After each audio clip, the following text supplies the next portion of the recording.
उत्तर प्रदेश जनपद बलिया में विपक्षी दलों द्वारा महागठबंधन की तैयारी पर परिवहन मंत्री दयाशंकर सिंह ने जमकर कटाक्ष किया है।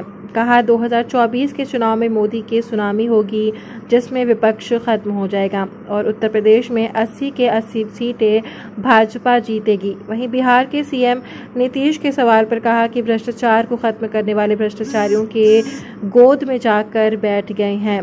आरोप लगाया गया कि नीतीश ने बिहार की जनता को अपराध और भ्रष्टाचार में झोंक दिया, जिसका खामियाजा भुगतना पड़ेगा और जनता उसका जवाब देगी। अखिलेश जी का ये कहना है 2024 के चुनाव में इस बार उत्तर प्रदेश के 80 के 80 सीट भाजपा की चली जाएगी।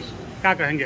देखिए, जिस तरह से मोदी जी का कद आज पूरे दुनिया में बढ़ा है, जो भारत के मान सम्मान स्वाभिमान को उन्होंने जो बढ़ाया है, और कोरोना काल में भी विपरीत परिस्थितियों में जब अमेरिका, इंग्लैंड, जर्मनी, जापान तबाह हो गए, जो आर्थिक दृष्टि से मजबूत देश थे, लेकिन हिंदुस्तान की 80 करोड़ जनता को बिना उनके रोजगार किए हुए नौकरी उनकी छूट गई।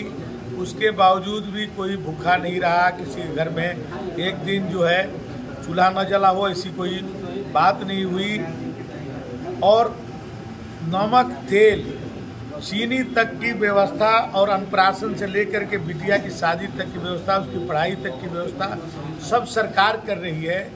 और मोदी जी ने भारतीय संस्कृति और सभ्यता को पूरे दुनिया में डंका बजवाया। तो अभी नगर निगम का चुनाव हुआ था उत्तर प्रदेश में। नगर निगम के चुनाव में ऐतिहासिक विजय 17 के 17 नगर निगम भारतीय जनता पार्टी जीती। ये मोदी जी और योगी जी की करिश्माई नेतृत्व और जो एक उनकी ईमानदारी की मिसाल है, उसके कारण होता है। तो आप देखेंगे कि अभी जो उत्तर प्रदेश में जो चुनाव हुआ, तो लोगों ने मोदी जी की लहर को देखा। इस बार मोदी जी की सुनामी बहेगी और जो विपक्ष के लोग जो अपने अपने घर परिवार के सीटें बचा लिए थे, वो भी इस सुनामी में बह जाएगी। जी, महागठबंधन बनने जा रहा है, क्या कहेंगे इस बार? देखिए, महागठबंधन पहले भी बन चुका है। उत्तर प्रदेश में सपा और बसपा घोर विरोधी पूर्व और पश्चिम कहे जाते थे, वो दोनों मिल के भी चुनाव 2019 में लड़े। कांग्रेस भी थी, कम्युनिस्ट भी थे, तो वो मोदी जी की लहर को नहीं रोक पाए। अब बताइए, यहाँ पर ममता बनर्जी का क्या वोट है?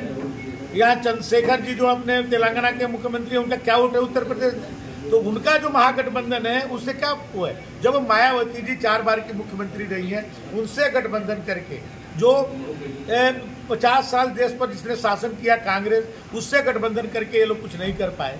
तो ये आपके ममता बनर्जी और चंद्रशेखर का उत्तर प्रदेश में कोई वोट है?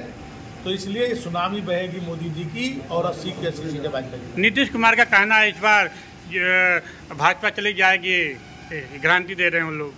नीतीश जी ने सत्ता के कारण बिहार को अपराध में, भ्रष्टाचार में बिहार के लोगों को झोंक दिया है। उनको इसका खामियाजा भुगतना पड़ेगा। जिसके खिलाफ में उन्होंने राजनीतिक संघर्ष किया, जो भ्रष्टाचार की मुहिम की बातें करते थे, आज उन्हीं के गोद में जाके बैठ गए। इसलिए बिहार की जनता उनको बताएगी कि उन्होंने क्या निर्णय लिया।